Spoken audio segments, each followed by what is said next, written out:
Hey folks, I'm Alex Dowd. And I'm Katie Rife. Today we're talking about Bombshell, that's Jay Roach's film about the Fox News-Roger Ailes scandal. Welcome to Film Club.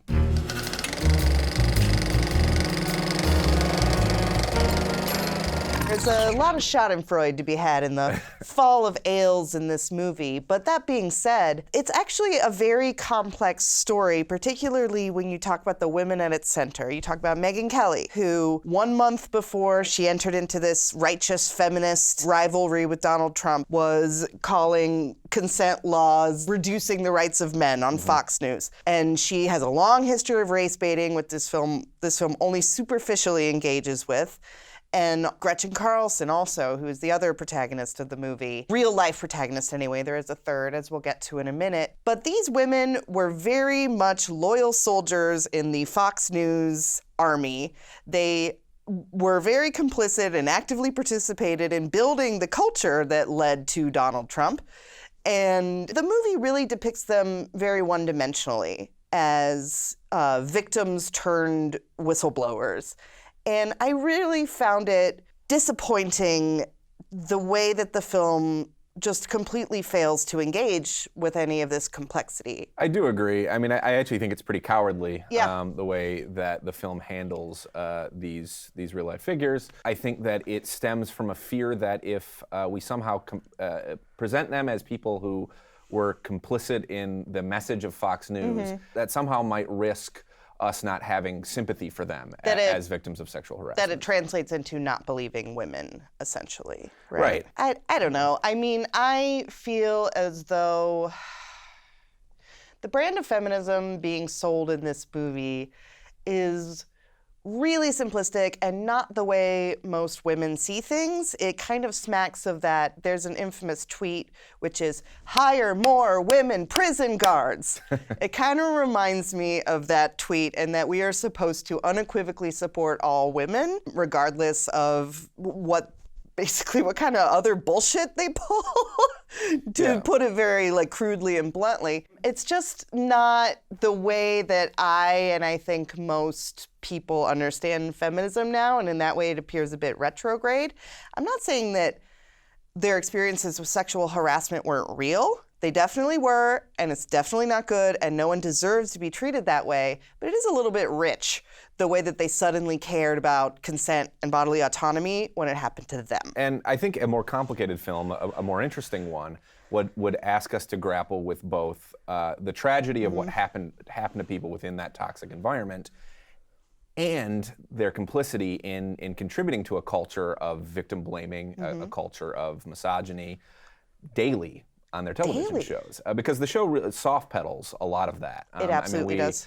In the case of Megyn Kelly, played by Charlize Theron, quite remarkably. In the case of her, we get one little snippet of her talking about, there was a controversy about her saying that there's no way Santa could be black. She said Santa is white, right, is Santa what is she white. said. So that is the only thing we get with her. It's a bit of a joke or a gag in the movie, I felt like. It's sort of like, isn't it ridiculous that these people are getting so worked up over this little thing that I found the whole thing a little bit disingenuous, and I'll just say it outright. If a woman had written or directed this movie, I think it would have turned out better because it would have been more able to grapple with nuance and perhaps not be so cowardly, as you put it. In my review of it on the site, I compared it to an Adam McKay movie, which I think it's very much in that kind of style where it takes recent history and turns it into sort of a, what did someone say about Vice that I thought was so funny? That it was like a Vox explainer of a feature Yeah, there's film. an infotainment quality about it. I mean, the movie opens essentially with Megyn Kelly walking around and giving us a tour of Fox News. There's a lot of fourth wall breaking.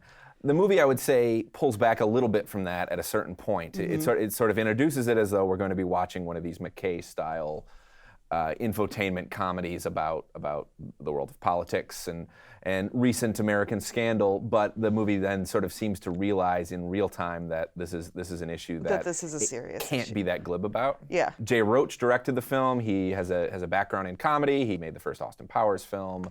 He also directed Meet the Parents as well. He did sort of do a pivot a few years ago to dramatizations of recent political history. He made Recount and Game Change for HBO. Yeah. And I think in a lot of respects this plays not so different than those, just with a more high-profile cast. Yeah, and well, speaking of the high-profile cast, you know, some of the comedic elements of Bombshell did work for me. There are some very funny cameos of political figures. I know there was one that you were really fond of. Yeah, Richard Kind plays Giuliani, and the minute he shows up, that's very funny. But I mean, there's an SNL quality to that too. Yeah, for sure. Where you're seeing these semi-famous actors showing up, sort of doing these outrageous impersonations of people. Yeah. It makes it a little harder to take the film seriously. Absolutely. And one thing that I feel it's almost unfortunate the way that Charlize Theron gives such a seamless performance as Megyn Kelly. She talks like her, walks like her, she gets the voice down, the weird little head tilts. It's a very technically impressive performance, which again, maybe we could compare it to Vice because Christian Bale is Dick Cheney, you know? Sure. And she gives a very good performance. It was nominated for a Golden Globe for it. And you know what? I'll give her that. You fully buy her as Megyn Kelly in the movie. You barely recognize her. But the movie doesn't give her very many complicated notes to play. Certainly doesn't. Certainly doesn't. It wants to see her solely as a crusading victim, essentially. Absolutely. Instead of engaging with her history at the network. Gretchen Carlson is even worse. She's played by Nicole Kidman in the film, and I think that performance is hampered even more by a refusal to get into her legacy as a personality at Fox. There's a scene that really pissed me off. It was the moment when I realized I was really disliking this film. There's a scene where she's in the grocery store, and this woman comes up to her and says, you know, essentially says something to the effect of... She's very rude to Gretchen Carlson. Right. She says you're ruining America, basically. But the movie has given us very little context to understand why a normal person might think that about Gretchen Carlson, because the only news reports we see Carlson doing in the film are ones that paint her in a pretty sympathetic light. They're ones that paint her almost in a progressive light. Right, yeah. One of them that I remember is her not wearing makeup on air. Yeah. You know, and that also really struck me that there is nothing about Carlson that gives her even the complexity that Kelly has with that sort of superficial reference to the Santa is white thing. There's none of that. And I also hated that scene that you were talking about. I watched it and I said, oh, okay, we're invoking civility. Yeah. All right. Yeah. And I mean, on that note, you know, because they do flatten out the real life characters so much, I found that the toughest emotional scenes in the film were all given to Margot Robbie, who plays an invented character, kind of naive evangelical Christian who gets a job at Fox and really is exposed to a lot of really disgusting behavior on Ailes' part. And he's played by John Lithgow in the film, by the way. And that also kind of struck a sour note with me, honestly, because what words have we used? Glib, cowardly, superficial. With all those words, to have a scene in the middle of the film, which made me feel nauseous watching it, and so I suppose it is effective. But a scene watching Roger Ailes force this invented character to keep lifting up her skirt until, you know, she's exposed fully in front of him, I kind of thought, how dare you?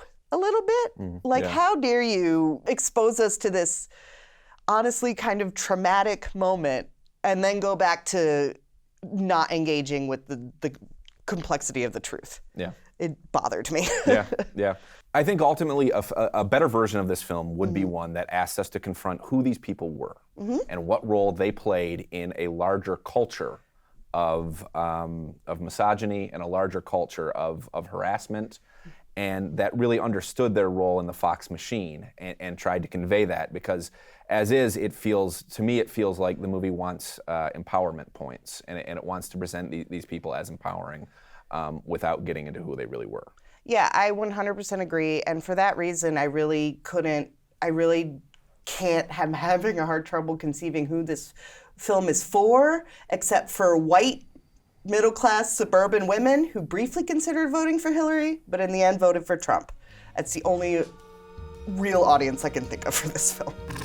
All right, everybody, that's all we've got for you this week. Please be sure to like and subscribe our channel so you can catch up with all of our reviews, and we'll be back next week. Thanks. Thanks.